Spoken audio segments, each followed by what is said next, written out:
संघर्षों के साए में इतिहास हमारा पलता है, जिस और जवानी चलती है उस और जमाना चलता है।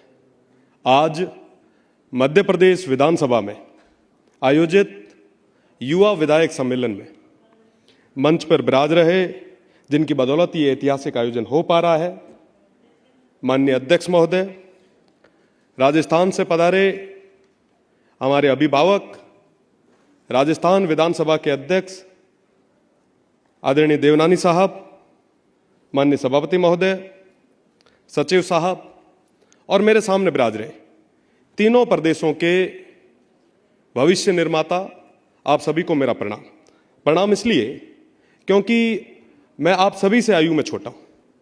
जब मैंने पूछा कि मध्य प्रदेश और छत्तीसगढ़ में सबसे कम आयु के विधायक कितनी उम्र के हैं, तो उन्होंने बताया कि छत्तीसगढ़ में 32 साल के हैं। तो मुझे लगा कि 25 साल की उम्र में प्रदेश की और विशेषकर शिव की देवतुल्य जनता ने मुझे प्रदेश का सबसे बड़ा जो पंचायत है, सबसे बड़ी जो पंचायत है, वो देखने का मुझे मौका मिला, सीढ़ियां चढ़ने का मौका मिला। मैं उसके लिए शिव की देवतुल्य जनता का भी आभार व्यक्त करता हूं। मैं इंटरनेशनल बॉर्डर से आता हूं, आप सभी की रक्षा हम लोग करते हैं। ऑपरेशन सिंदूर के समय जहां से ड्रोन आए, वहां पे खुली छाती पाकिस्तान से दो हाथ करने के लिए जहां के लोग थे, मैं उस क्षेत्र से आता हूं। हो सकता है कि वहां पे तमाम मूलभूत सुविधाएं तो नहीं होगी, पर वो लोग बड़े मजबूत लोग हैं। आप विचार करें कि मुझ जैसा साधारण परिवार का एक युवा, जिसकी कोई राजनीतिक विरासत नहीं है, मेरे परिवार का कोई बड़ा नाम नहीं है, मेरे पिताजी शिक्षक हैं। जोधपुर विश्वविद्यालय में 2019 में छात्र राजनीति के माध्यम से, छात्र संघ चुनाव की बात हो रही थी, छात्र राजनीति के माध्यम से मैंने शुरुआत की थी।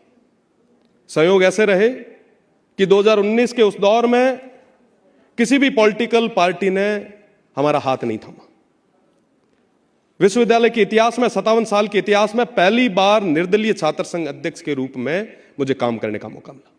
और वो जो 3 साल छात्र संघ चुनाव के थे, छात्र संघ कार्यकाल के थे, उन 3 सालों में लोकतंत्र को हमने समझा। ये तमाम लोग चाहते क्या है, ये जनता क्या चाहती है?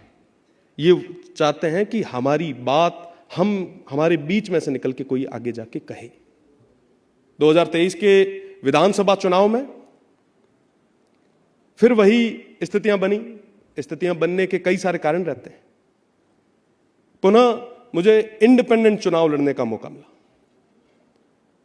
और शिव विधानसभा जो 200 किलोमीटर लंबी है, इंटरनेशनल बॉर्डर से लगती हुई है।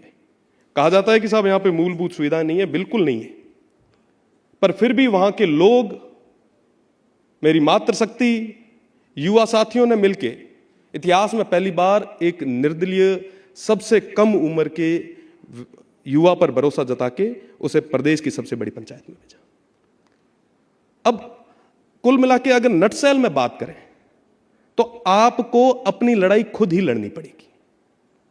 आज के समय में कोई किसी को राजनीति में जगह नहीं देगा, आपको जगह खुद बनानी पड़ेगी, मेहनत के बलबूते पे बनानी पड़ेगी। आप सब जो मेरे सामने विराज रहे हैं, लगभग 70 के आसपास माननीय सदस्य हैं, आप सभी ने मेहनत की।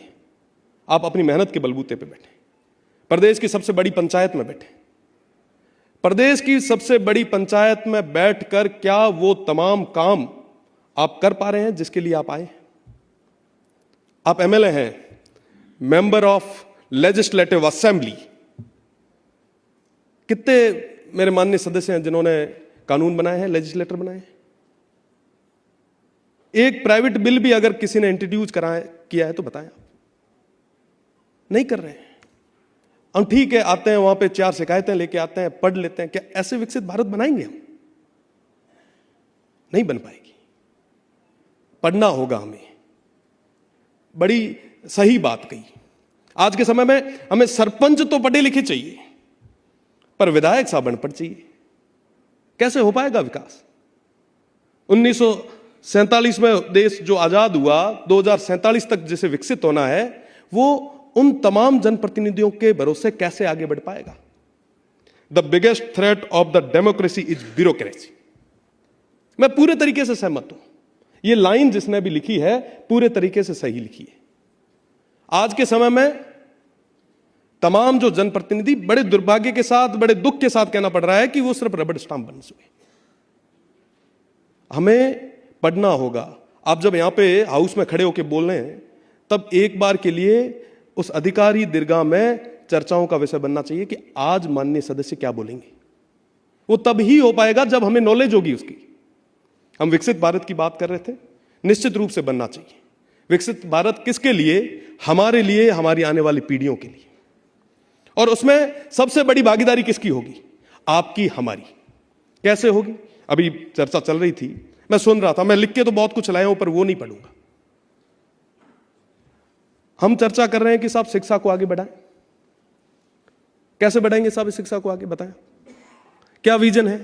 हर बजट में शिक्षा को लेके लाखों करोड़ों रुपए जो है वो अनाउंस होते हैं, धरातल पे जाते हैं। एक स्कूल गिरती है, दूसरी बनती है, कोई कर्मोन्नत होती है। क्या इससे बन पाएगी?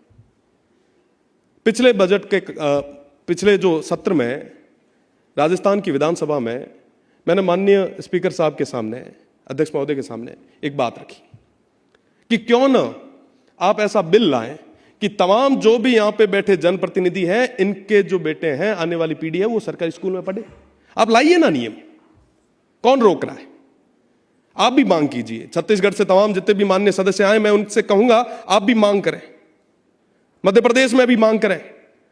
भारत विकसित करना है ना, हम सभी मिलकर करेंगे। क्यों गरीब का बेटा ही सरकारी स्कूल में जाए? हमारे बेटे भी पढ़ेंगे।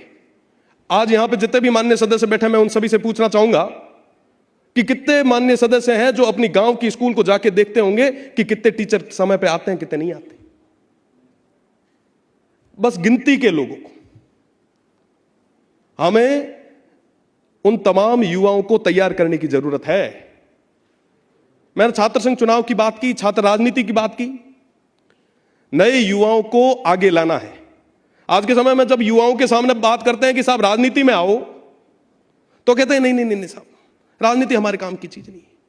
तो साहब हम जब आने वाली पीढ़ी को तैयार नहीं करेंगे तो हमारे इस देश को मजबूत नेतृत्व, मजबूत प्रतिनिधित्व कैसे मिल पाएगा? जरूरी है कि हम तमाम उन युवाओं को राजनीति में लाएं। मैं कई बार जब युवाओं से बात करता हूं, पूछता हूं कि साहब राजनीति में क्यों नहीं आ रहे हो, तो कहते हैं नहीं नहीं साहब, राजनीति जो है वो बड़ी गंदी चीज है। साहब ये वो नदी है जो पूरे समाज की प्यास बुझाती है। जरूरी है कि आज के समय में युवा इस नदी में उतर के इस नदी की सफाई करे और मजबूती के साथ में देश को आगे बढ़ाने में अपनी भूमिका जो है वो सशक्त करे। साथ ही साथ युवाओं की चर्चा चल रही थी, विकसित भारत की चर्चा चल रही थी। मैं कई सारी चीजें लिख के ले आया था। मैं वो भी कहना चाहूंगा कि हमें संकल्प लेना होगा कि विकसित भारत बने कैसे। हमें विधानसभा क्षेत्रों में शिक्षा, स्वास्थ्य और बुनियादी ढांचों को सर्वोच्च प्राथमिकता देंगे, तब जाके विकसित भारत होगा। हम युवाओं को स्टार्टअप और कौशल विकास के लिए प्रोत्साहित करेंगे। हम कितने युवाओं को प्रोत्साहित करते हैं कि स्टार्टअप करो? हम कहते हैं कि साहब 8,000 की 10,000 की जॉब कर लो भाई। कोई अगर स्टार्टअप लेके आता है तो कहते हैं कि साहब नहीं नहीं नहीं, ये कोई चलता है क्या? हमने कभी मोटिवेट किया उनको? ये प्रैक्टिकल चीजें हैं, इनकी तरफ हमें ध्यान देने की जरूरत है। अभी अरावली की चर्चा चल रही थी। मैं आपको बताना चाहूंगा, राजस्थान में खेजड़ी का मूवमेंट जो हमने शुरू किया, आज जन आंदोलन बन चुका है। पूरा राजस्थान एकजुट है। हमारे पर्यावरण और विकास के बीच में हमें संतुलन बनाने की जरूरत है।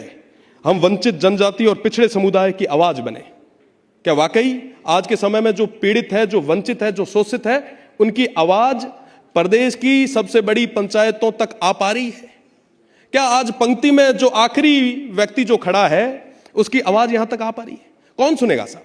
आज के समय में अमूमन कहा जाता है कि साहब जो माननीय सदस्य बन जाते हैं, एमएलए बन जाते हैं, उसके बाद में जनता के बीच नहीं आते। लोग कहते हैं अमूमन, मैं एक आखिरी कि साहब उनसे जुड़ाव कम हो जाता है। मेरा निवेदन है, मैं आप सभी से उम्र में छोटा हूं, मेरा निवेदन है कि आप जो दिनचर्या पहले करते थे आगे भी उसी तरीके से करें। हम यूनिवर्सिटी से निकले हैं, हमने चाय के ढाबों से राजनीति शुरू की थी, आज भी वहीं बैठते हैं। जिसकी बदौलत जिंदा है। मेरा निवेदन कि अपनी जड़ों को हम सब मजबूत रखें, आम जनता की बात करें, उनकी पीड़ा को समझें। देश को आगे बढ़ाने में हम सभी की एक जिम्मेदारी और एक हिस्सेदारी होनी चाहिए। उसके लिए निश्चित रूप से हम सभी को काम करने की जरूरत है। मैं पुनः माननीय स्पीकर साहब को बहुत बहुत धन्यवाद देना चाहूँगा, जिन्होंने हमें समय दिया, बुलाया, इतना लाड कोड दिनों। और राजस्थान रो हाँ तो आप सब इन्वाइट भी करा कि आप हमारे राजस्थान आओ, हमारे इंटरनेशनल बॉर्डर माथे आओ, बाड़मेर और जैसलमेर दौरा में था ना बता। हाँ, बहुत बहुत धन्यवाद। जय हिंद, जय भारत।